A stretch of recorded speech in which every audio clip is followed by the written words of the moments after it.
Hello everyone, it's Brickmaster here, and today I have a mock for you guys. This is my LEGO World War II Sdkfz 6/2. Now the Sdkfz 6/2 was an anti-air unit used by the Germans in World War II.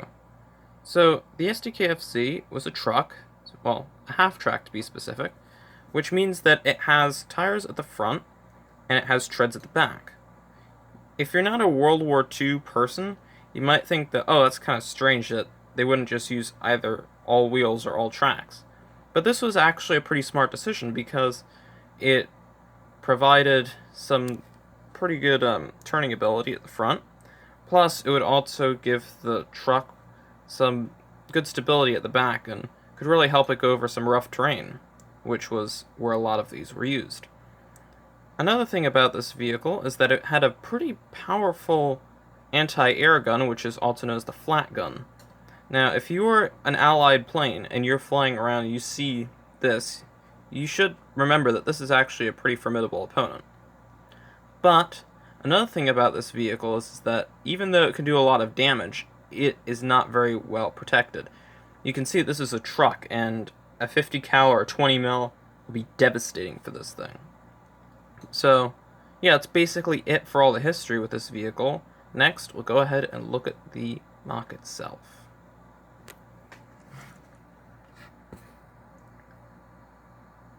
Alright, so here at the front is the little grill area, where it has two lights. And you can see this MOC is basically 4 studs wide, especially here at the front. And I thought that would work out well, because this wasn't that big, and I don't want to look too big next to the Stug 3A and everything like that. So, yeah, this is where the engine would be, and yeah, it's a pretty standard truck from the front. But when you come here to the side, this is where it all starts to get different. So I got this very interesting piece. It's used for the canopy of this vehicle, and I've seen it in some adventurers sets, and what's good about it is that you can fit 2 minifigures on a 4-studded surface. And you can see it kind of bulges out a little bit from the side, but still looks pretty good, and I wish that piece were still around. Anyway, so inside here, you can see there are 2 seats, and there's also a steering wheel for the driver to use. Now, if I wanted to put another minifigure here, like a commander or something, I could just sit him in there, and it wouldn't be too cramped. Another thing this MOC also has is a large antenna that would be used to communicate with some other Germans.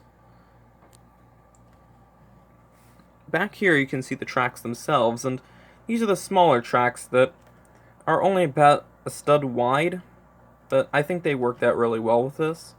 A wider track would have made this look too clunky. So, anyway, here at the back, there's this flat gun that I also told you about. Now, this flat gun with the gunner is mounted on this pivot joint, which is down here, and this can spin a total of 360 degrees. And it can also be moved up like this, so you can shoot directly up and directly down, actually.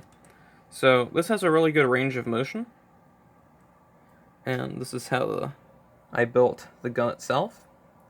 Here you can see the gunner is sitting on the back, and yes, he's in the open, so you should be careful that a stray bullet doesn't go ahead and shoot him. So yeah, it's the one downside with vehicles like this.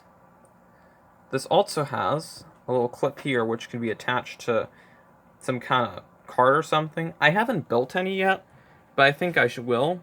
Maybe something with extra ammunition or something like that. So yeah, that's basically it for this Sdkfz 6/2.